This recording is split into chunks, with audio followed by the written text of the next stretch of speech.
Thank you to the Boston Chinese Freemasons for that spectacular lion dance performance to celebrate the Lunar New Year. Welcome to We Are Boston 2022, From Dreams to Action. The City of Boston Mayor's Office for Immigrant Advancement has been hosting We Are Boston since 2006 to celebrate our rich cultural diversity and the contributions immigrants have made to our amazing city. It's also an opportunity to honor nonprofits that tirelessly and innovatively serve immigrants, especially now with COVID and its disproportionate impacts. I'd like to begin by thanking my co-hosts for the evening, Mayor Michelle Wu and Blue Cross Blue Shield. Mayor, thank you for being a leader and prioritizing our immigrant communities. I'm excited to serve under your leadership and make some big things happen these next few years. And to Blue Cross Blue Shield and Andrew, thank you for hosting us in this wonderful space and helping us make this in-person event a virtual one so quickly. I also want to thank our corporate sponsors. We could not host We Are Boston without you. I'd like to take a moment to recognize you for your generous donations, especially our champion sponsors, Arbella Insurance Foundation, Klarman Family Foundation, and State Street Corporation. And our visionary sponsors, Eastern Bank Foundation and Tufts Medical Center. This year, we've raised $116,500 and counting. Sponsorships for We Are Boston fund our mini grants, so last year's sponsors funded this year's $160,000 in mini grants, and this year's sponsors will fund the mini grants for next year. It's so encouraging to know that in these politically divisive times, Boston is a national leader in celebrating the value of immigrants to our society. I'd also like to take a moment to honor our nonprofit partners. You worked tirelessly through the pandemic in 2020 and then again throughout 2021. You are keeping our immigrant community safe and vibrant. We don't know what this year will bring, but we're here to support you, and this event is to honor you. 56 nonprofits applied for mini grants this November. It was a very difficult selection process, but our committee ultimately picked 20 diverse nonprofits to receive $8,000 each for operational support and capacity building to serve immigrants impacted by the pandemic. The funds will be used for a wide range of services, including basic needs assistance, mental health support, child and youth development, legal services, and digital equity. Our primary strategy with these grants is to fund grassroots, immigrant-led, immigrant-serving nonprofits who are generally not on donors' radars to support their programmatic or organizational capacity building. Now, the theme for this year's We Are Boston is From Dreams to Action. We picked this theme because this is the time for action so immigrant dreams can become reality. Now more than ever, the impossible seems possible. Together with our nonprofit partners, foundations, corporate sponsors, and all of you, we've been taking action. And we're going to take our collective action to the next level in the coming years, so dreams big and small are possible for people personally and on a systematic level. With that, I would like to introduce one of our hosts for the evening, Andrew Dreyfus, the President and CEO of Blue Cross Blue Shield of Massachusetts. He's been an advocate and supporter of immigrants and this event for a long time, really demonstrating the importance of how private, nonprofit, and government sectors can come together in a meaningful way. Good evening, everyone. My name is Andrew Dreyfus, President and CEO of Blue Cross Blue Shield of Massachusetts. It's my honor to welcome you all to tonight's reception. We at Blue Cross are incredibly proud to host this event. It's a celebration of our city's rich cultural diversity and a recognition of the significant contributions made to Boston by immigrants and refugees. They are frontline workers, leaders, and change makers. Throughout this pandemic, they have helped sustain our schools, our businesses, our hospitals, our entire community. And they are leading the call for equity at this critical moment in our country's history. This is a historic opportunity for all of us to create a truly inclusive culture in our city and across our organizations that brings the best talent together to advance big ideas, solve complex problems, and address the deeply rooted systemic inequities in our society. and we are so fortunate to have a mayor leading us on this charge.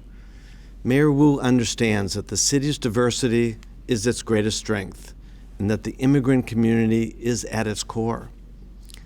Blue Cross shares Mayor Wu's vision of health equity and environmental justice, and we recognize the deep interconnectedness of this work.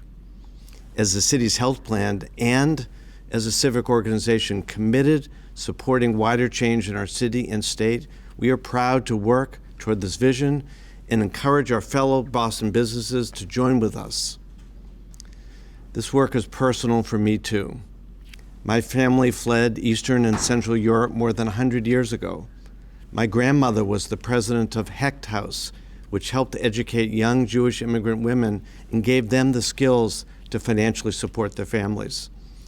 Immigrants have always been at the heart of Boston, and I'm so happy to be part of their celebration tonight. So thank you to Mayor Michelle Wu, Yusufi Wali, Catherine Shaw, the Boston Chinese Freemasons, the Blue Cross Black Professionals Network, and the entire team at the Mayor's Office for Immigrant Advancement for their hard work in planning tonight's reception. And thank you to each of you for joining us. We hope you enjoy the evening, and again, thank you all. Thank you, Andrew. Andrew, I know this is your last year with Blue Cross. Congratulations on 12 years of leadership. I'm sad to see you go, but I wish you the absolute best in what's next, and I hope to still see you at next year's We Are Boston. I also want to thank your team, especially Tammy Davidson, Maria Fernandez-Dominique, Mike Grimmett, and Joey Lisano, who made this possible. Now, the next person I'd like to welcome is a big inspiration for this year's theme. Our new mayor, Mayor Rochelle Wu, epitomizes from dreams to action, not only because of who she is, but also because of what she wants to accomplish. She's the reason I believe now is the time for action, and Boston is the place to make dreams happen for our immigrants. As I've gotten to know her, I've come to realize just how thoughtful, strategic, and most importantly, committed she is to taking action now, so we can make transformational change for all Bostonians, especially immigrants. Thank you, Mayor Wu, for hosting this event with us tonight and for pushing us to imagine new possibilities for our amazing city. Thank you, Yusufi, and to your whole team for making this event possible, and to Blue Cross Blue Shield, Andrew, and everyone who's joining to support our immigrant communities this evening. I am so proud to be able to host this event with the Mayor's Office for Immigrant Advancement. As a daughter of immigrants, I know the vital role that our immigrant families and communities play in making our city more welcoming, more resilient, and more joyful. I've also known my whole life what it feels like to face barriers in moments of need, how frustrating it can be to find that even the most basic services are inaccessible for language or culture, what it's like to be reminded that so many of our systems weren't built with us in mind. Which is why tonight's theme, From Dreams to Action, feels so appropriate and so urgent. Because if we want to build a Boston for everyone, we must do so with our immigrant communities at the heart of our efforts. We must design structures and processes that see and value all of us. That's why our administration is prioritizing meeting people where they are, across all our departments, all our services. We are committed to opening doors and getting City Hall out of City Hall into our neighborhoods, to ensure we're making decisions that impact people's daily lives in partnership with communities. Together, with MOIA and so many partners, we're proud to be engaging in a coalition effort to make driver's licenses accessible to undocumented immigrants. Thank you to the many activists and community leaders here tonight who have refused to stop pushing for meaningful change. It's that same dedication to creating a better life for the next generation that defines so many immigrants' dreams. It's why so many immigrants, including my family, came to this country in the first place. And it's why I'd like to thank MOIA, YEE, Human Services, the Caribbean Youth Club, and their 10 partner nonprofits for giving those dreams life through the Dreamers Fellowship. Thank you for your impact. Since the summer of 2020, 300 immigrant students, regardless of their immigration status, have received valuable leadership training and hands-on work experience. For years, we heard that because of their status, it would be impossible to offer these students professional development and a stipend. But thanks to all of you, this fellowship has made it possible for us to invest in our next generation of leaders. Speaking of leaders, congratulations and thank you to Immigrants Lead Boston for graduating their second class of 20 immigrant residents eager to give their time and talent to make this city one that is worthy of its immigrant communities. So, I want to say thank you to MOIA for developing this program and to everyone who has played a role in uplifting our immigrant leaders and creating opportunities for our city to benefit from their strength and perspective. It means so much to be sharing this evening with all of you. I'd like to congratulate everyone, once again, on all that you've accomplished in the past year. And I am so excited to work together in the coming years to ensure that no matter where you come from or how long you've been in Boston, this is a city that feels like home. Now, it's my honor to congratulate this year's We Are Boston honorees. This year's We Are Boston Community Champion Award goes to the Asian Community Emergency Relief Fund, made up of the Asian Community Development Corporation, Chinese Progressive Association, Vietnamese American Initiative for Development, Asian American Resource Workshop, Greater Boston Legal Services Asian Outreach Unit, and the Cambodian Mutual Assistance Association. The Asian Community Emergency Relief Fund supports working class and immigrant households that have been devastated by the impacts of the COVID-19 pandemic. They've been serving workers who have lost their income and have been having a hard time accessing public benefits, all against the backdrop of rising anti-Asian racism. Since 2020, the fund has raised and distributed over $500,000 in direct aid to over 300 families and benefited more than 1,000 people. Because of the relief fund's work, families in need were able to make ends meet in the face of overwhelming challenges during the pandemic. Thank you to the Asian Community Emergency Relief Fund for your service, and congratulations. Thank you, Mayor Wu and the Office of Immigrant Advancement for this honor. I'm accepting this award on behalf of the 6 organizations that created the fund. We created a fund in March of 2020, just a few weeks after the first cases of COVID-19 began appearing in Massachusetts. Our 6 organizations, we all serve low-income Asian immigrants in our communities and have seen for the last 2 years how the pandemic has exacerbated the inequities our communities face. Many of our constituents are immigrants who work in food, hospitality, home care, and childcare sectors that have been heavily impacted by the pandemic. When these workers lost their incomes, many of them could not access public benefits like unemployment and stimulus payments due to language barriers and immigration status. To make matters worse, our communities have also been facing rising anti-Asian racism. As part of the Relief Fund, we set up hotlines in Mandarin, Cantonese, Vietnamese, and Khmer, and worked with other Asian community organizations throughout the region to ensure immigrants with limited English proficiency and those most in need could access help.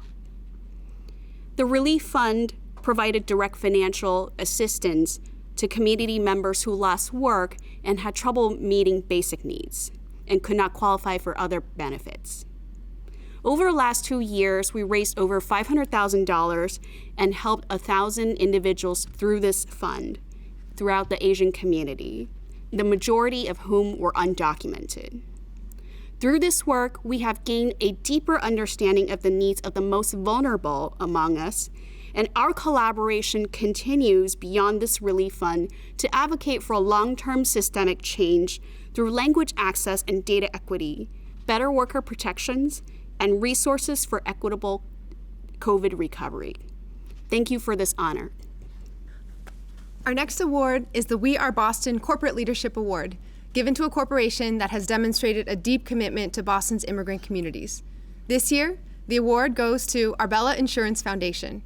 Arbella created its foundation in 2004 and has been recognized every year since then as a top charitable contributor in our region.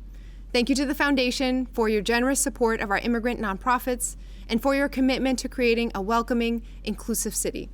Congratulations on receiving this year's Corporate Leadership Award. Well, thank you, Mayor Wu and Yusufi and the whole crew and team at the Mayor's Office of Immigrant Advancement. We are so honored and privileged to receive this award today. At Arbella, we recognize that we all come from immigrant families. All of our families came here as immigrants at one time or another, and they all went through suffering and challenges to not only get into the country, but to be accepted. And those of us who have descended and been benefited from the struggles that they went through and the support they gave, we recognize at Arbella it's our responsibility to continue that, to give back and to support the current immigrants that are coming to this country and suffering through challenges, discrimination, hatred. We have to be part of the solution. And we have been doing that for many years through our foundation, and we will continue to do that. And we are so proud to partner with all of you and the City of Boston. So thank you, Mayor Wu. Thank you, Mayor Wu, and again, a big congratulations to our honorees tonight. When I started as director of MOIA in 2019, we were 5 people. Now we are 12 with a budget that's increased by 270%. This tremendous growth is a testament to your partnership and the hard work of many, especially our nonprofit partners, community leaders, and my team. And I'd really like to thank everyone here for contributing to that success. I'd also like to recognize former mayors Marty Walsh and Kim Janey and our former cabinet chiefs Carolyn Crockett and Selena Barrios Milner for their leadership and support. I'm so excited to be now under Mayor Wu and our new cabinet chief, Maria Angeli Solis Cervera. We're going to keep building on our momentum and reach for transformative change. During the last We Are Boston, I told you about MOIA's strategic plan. I'd like to update you on our progress and define our goals for this year. The mayor has already shared some of that important progress, so let me add a few other critical pieces. As I promised last year, we've been building out our economic integration work to grow immigrant wealth and wages. Our dream is to solve the licensure problem at the state level for foreign-trained professionals, people who are educated overseas but struggling to transition their skills into work in the U.S. The first step in doing that has been to partner with African Bridge Network to create the Immigrant Professionals Fellowship. This program places foreign-trained professionals into paid fellowships with leading hospitals in Greater Boston at a time when the healthcare industry desperately needs the skills and diversity of immigrants. Together with the Office of Workforce Development, ABN, Beth Israel, BMC, Boston Children's, and MGH, I'm proud we could make this happen, and I hope more cities can do something similar until we solve the licensure problem at the national level. We'll have more on this in our workshop for our sponsors, so I highly encourage you and your company to attend. While making progress on our strategic plan, my team also successfully tackled some unexpected challenges. Because of the devastating impact of the pandemic, we managed to secure $1 million in ARPA funds to give as cash relief to immigrants regardless of status. That money served more than 1,200 households. We also partnered with nonprofits, many joining us tonight, to lead vaccination campaigns in 5 diverse communities and 7 languages. We responded to the inhumane treatment of our Haitian brothers and sisters at the border by securing an unprecedented $600,000 for housing and legal assistance for recent Haitian arrivals. And together, we advocated for the state to set aside another $8 million from ARPA funds.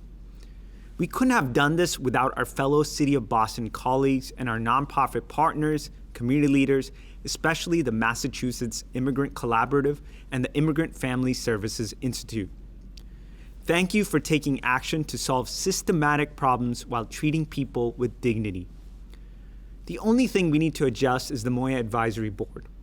We didn't build it out because it wasn't the right time, and I'm reassessing when the right time will be. As I look forward to the rest of 2022, there are some critical challenges that many of our immigrant communities are facing today, which I want to make sure MOIA makes progress on. Mayor Wu already touched on driver's license and their importance to our immigrant communities. My team and I are also working on expanding legal services and strengthening legal infrastructure to provide pathways to status. Legal services is one of the biggest needs in the immigrant community right now. Thanks to our volunteer lawyers, MOIA has free immigration consultations, and the City of Boston is also proud to have launched the Greater Boston Immigrant Defense Fund, which we are continuing to contribute towards. But we know that's not enough. Nonprofits need to be able to expand capacity so they can provide culturally competent immigrant legal services. We launched a successful pilot with IFC to support Haitian residents with TPS and asylum cases, and we want to build on that work with more partners to meet this critical need.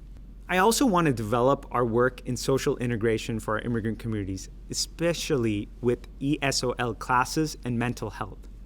Working in partnership with the City Council's Task Force on Adult Literacy and organizations like English for New Bostonians, I want us to create a roadmap so no one in Boston is on waiting lists for ESOL classes. As for mental health, my goal by the end of this year is to identify culturally and linguistically relevant mental health interventions to meet this core need for our immigrant residents. As my team and I think through these pieces, as always, feel free to reach out to us with your ideas. So much of what we'd accomplish is because of the innovation and hard work of you, our nonprofits. So I look forward to more successful partnerships in the year ahead. To close, thank you all for joining us tonight and for supporting our immigrant communities. I want to thank my team, especially Agnes Chang, Carol Leon, Paola Reyes, and Payan Yu, and our graphic designer, Navia Carr, for all their work on this year's reception. A reminder to our sponsors about MOIA's workshop on Thursday, March 10th at 10 a.m. will demonstrate how companies can better incorporate and benefit from immigrant professionals in the workforce. Renato Castello on my team and African Bridge Network have been working hard on that, so don't miss it. With that, our last performance of the evening is Catherine Shaw performing her poem, Blowing Barriers. Catherine is an 8th grader and is passionate about creating positive change in her community. In her free time, she helps homeless foundations, soup kitchens, and senior citizens. I personally wish I was more like Catherine. That's it from me. Thank you and good night. And remember, it takes courage to take action. May we all find the courage to take action today so together we can make immigrants' dreams a reality. Take it away, Catherine. A tree with no roots is like a house with no foundation, just like a story with one perspective. Once upon a time, there were 3 little pigs, a story you've heard before, with 3 roofs over their heads, and a big, bad wolf coming to destroy them.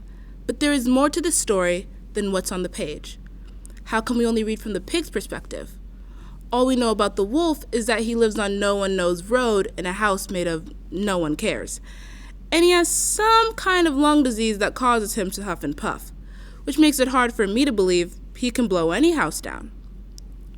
What if all the wolf wanted was a cup of sugar to bake his, or hers, or theirs? Why do we assume the wolf is a guy anyway?